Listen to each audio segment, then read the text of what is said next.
렌트카로 북유럽을 여행했습니다. 네덜란드 암스테르담을 출발하여 덴마크 스웨덴을 거쳐 노르웨이 오슬로를 구경하고 게이랑 에르 퓨르트까지 갔습니다. 북유럽은 사용통화가 다 달라 각각 환전해야 했습니다. 암스테르담 공항에서 렌트카를 픽업해서 출발을 했습니다. 첫날 덴마크를 경유하여 스웨덴 룬트까지 약 1000km를 운전해서 가야 합니다. 코펜하겐을 지나기 전에 차 사고가 있어서 1시간 정도 멈춰 있어야 했습니다. 다행히 차가 움직이고 휴게소에 들러 저녁으로 슈니첼, 스테이크, 파스타를 나누어 먹었습니다. 덴마크에서 스웨덴으로 건너가는 길은 대규모의 댐 지하터널 교량으로 연결되어 있습니다. 톨비로 합계 12만원 정도 들었습니다.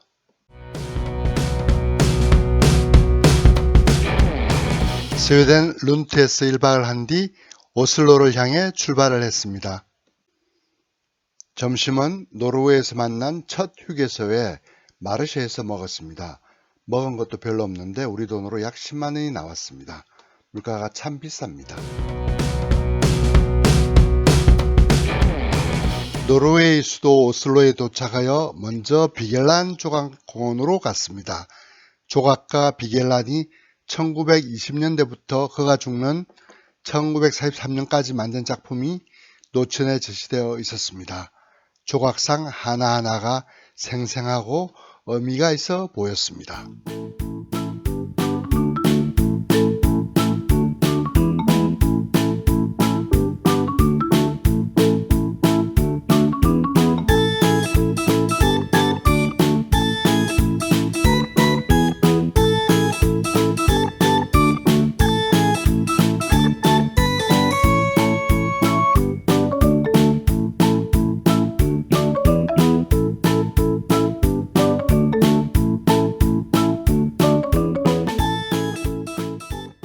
호텔에 체크인한 후 칼 요한스 거리로 갔습니다.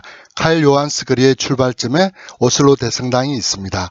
거리에는 사람들이 넘쳤고 거리 퍼포먼스도 간간히 보였습니다.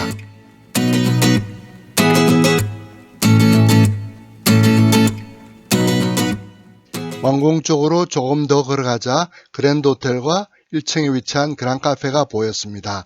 그 호텔은 노벨 평화상 수상자 숙소이고 그랑카페는 입센이 생전 매일 점심을 먹던 곳이라고 합니다. 여기서 토막 상식 하나. 다른 노벨상이 스웨덴에서 선정되는 것과 달리 노벨 평화상은 노르웨이에서 선정됩니다.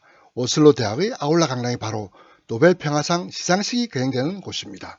왕궁은 1824년부터 25년간의 공사기간을 거쳐 완공되었다고 합니다. 왕궁 앞에는 카렐 14세 요한의 기마상이 세워져 있습니다.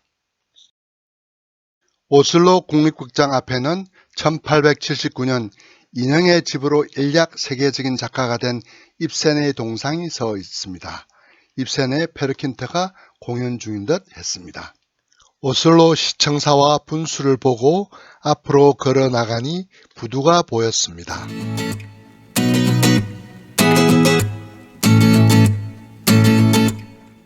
갑자기 우박이 섞인 소나기가 내려서 시청사 처마 밑에서 비를 그었습니다.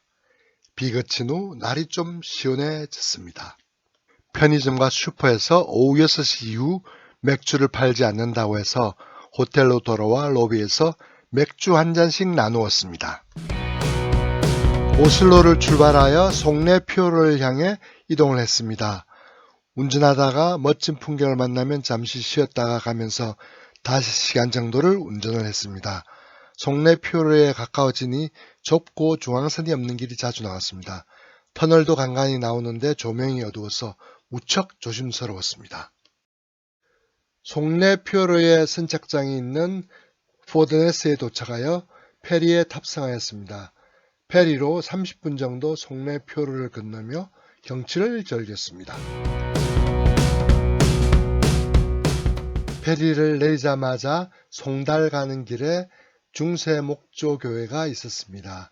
사진을 좀 찍고 송달로 가서 점심을 먹기로 했습니다. 피자집이 보여 피자와 콜라로 점심을 먹었습니다.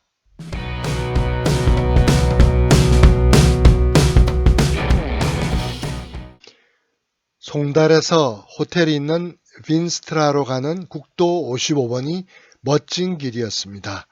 거기를 따라 빙하호수, 빙하, 폭포 등의 풍경이 펼쳐져서 자주 차를 세우고 사진을 찍었습니다.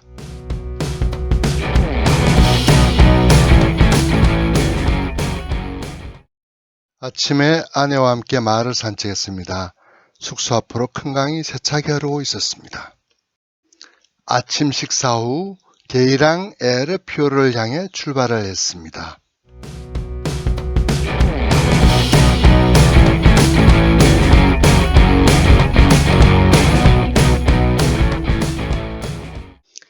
게이랑 에르표를 보이는 곳에 접어드는 순간 경탄이 나왔습니다. 위에서 내려다보는 협곡, 물, 산 위에 걸린 구름, 그리고 크루즈선이 어우러져 아름다운 풍경이 연출되고 있었습니다.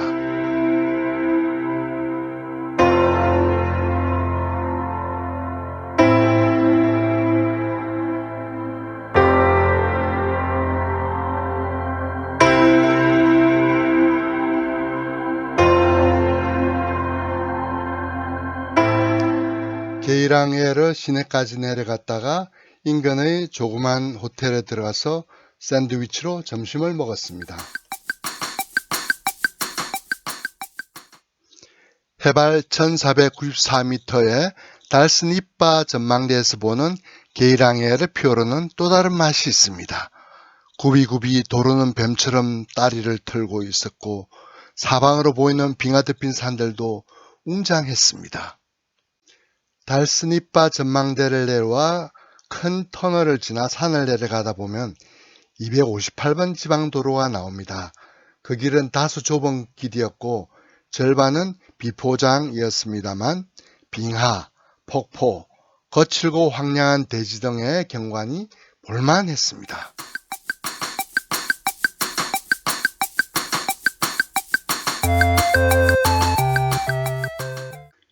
저녁은 숙소 근처 이태리 식당으로 갔습니다. 피자, 바네, 케밥과 스페인에서 온 산무구엘 생맥주를 시켜 먹었습니다. 다음날 아침 왔던 것과 반대 순서로 스웨덴, 덴마크를 향해 출발하였습니다.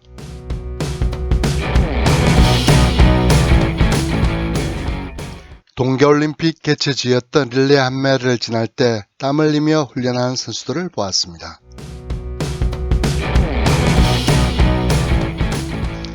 스웨덴 제2의 도시 예테보리를 둘러보았습니다. 국립극장 앞에 있는 포세이돈 동상의 얼굴이 다소 추남이라서 의외라고 생각이 들었습니다. 말메도 방문했습니다.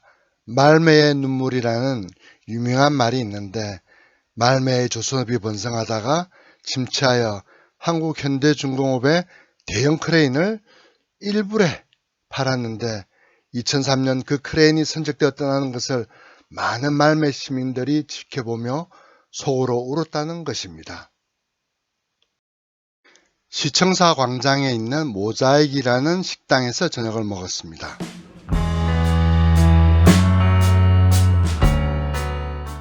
스웨덴 룬트의 호텔에서 아침을 먹고 덴마크 코펜하겐으로 이동하였습니다.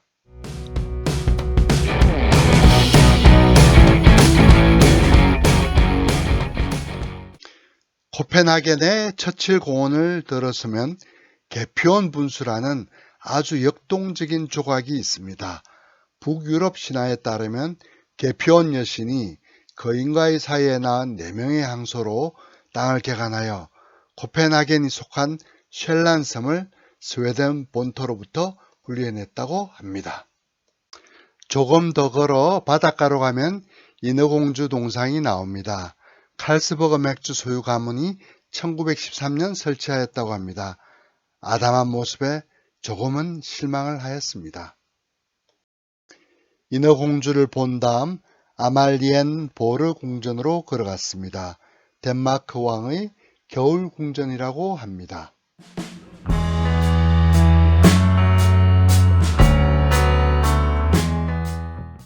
운하처럼 내륙으로 들어와 있는 니하운 항구 주변의 풍경이 예뻤습니다.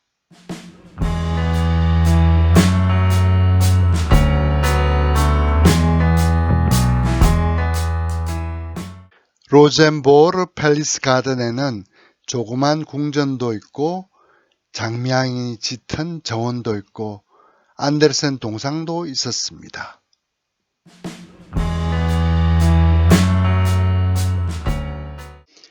알반이라는 식당에 들어가서 점심을 먹었습니다.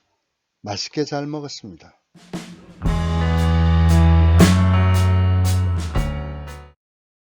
여행 중 고교 친구가 강추하여 처음에는 계획하지 않았지만 추가한 곳 프레데릭스보르 궁전을 찾았습니다. 파리 인근의 베르사유 궁전 못지않게 아름답고 화려했습니다.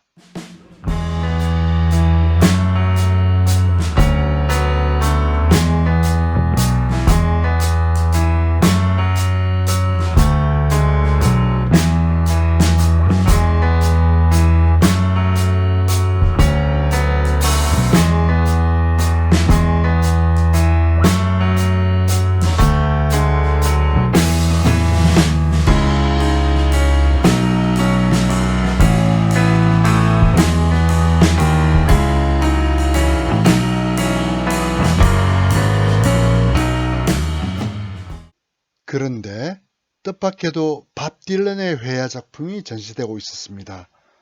독특한 화풍과 주제가 밥 딜런과 잘 어울린다는 생각이 들었습니다. 독일 함부르크의 한 호텔에서 1박을 하고 아침에 함부르크 시내로 갔습니다. 먼저 알스트 호수변에 차를 잠시 대고 풍경을 보았습니다.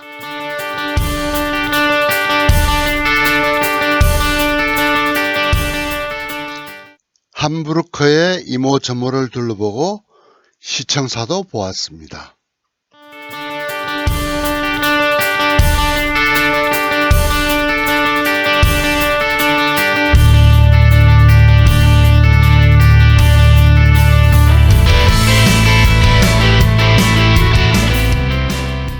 스타벅스에서 커피 한 잔을 마시고 화장실도 이용한 후 함부르크를 떠났습니다.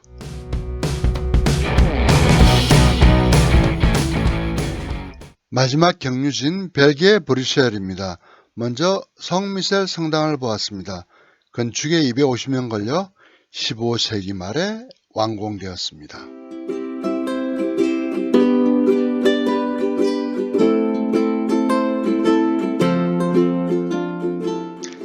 스페인 광장으로 내려오면 사람들로 북적이는데 그 중심에 브뤼셀 시장을 역임했던 카렐 불스의 동상이 있습니다. 스페인 광장 옆에 그랑플라스는 12세기에 브뤼셀이 무역의 거점이 되자 시청사 등 화려한 석조 건축물들이 많이 세워졌습니다. 시청사 옆 골목에 세르클라스 상이라고 불리는 부조가 있습니다. 세르클라스는 프랑스로부터 나라를 지킨 영웅인데 그를 만지면 브뤼셀로 다시 돌아올 수 있다고 합니다. 드디어 오줌 싸개 동상, 막상 보면 작은 규모에 실망을 하게 됩니다.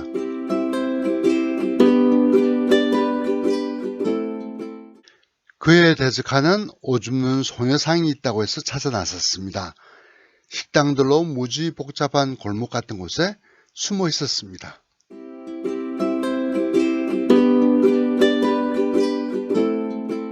벨기에 초콜릿은 유명합니다. 많은 제품들이 우리를 유혹했습니다.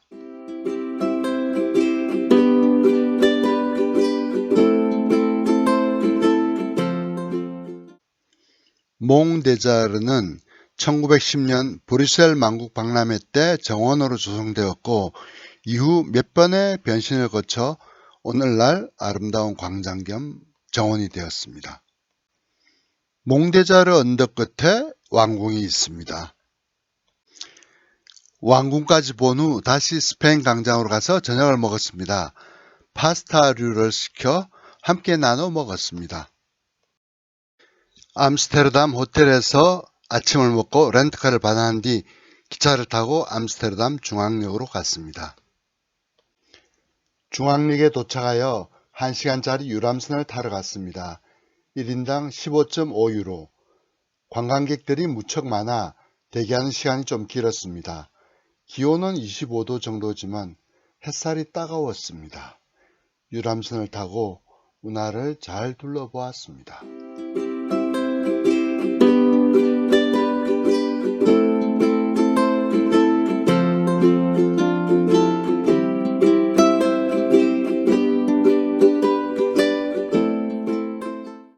점심은 터키 식당으로 갔습니다. 케밥과 정식 세트를 시켜 먹었습니다.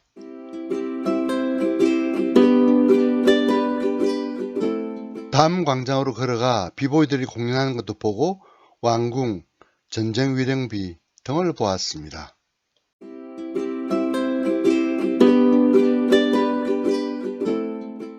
술에 비슷한 것을 여러 명이 타서 페달로 움직이면서 맥주를 마시는 재밌는 장면도 보았습니다.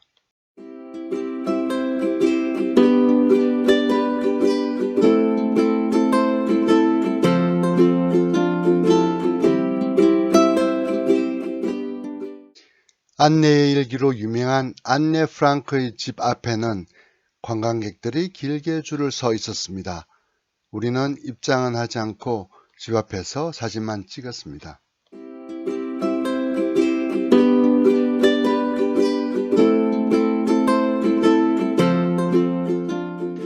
운하 다리 위 노천 카페에서 맥주를 한 잔씩 했는데 더위 때문에 너무 시원했습니다.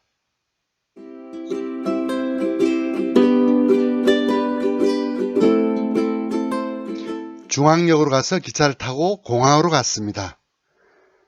6개월 둘러본 북유럽 여행 어떠셨나요?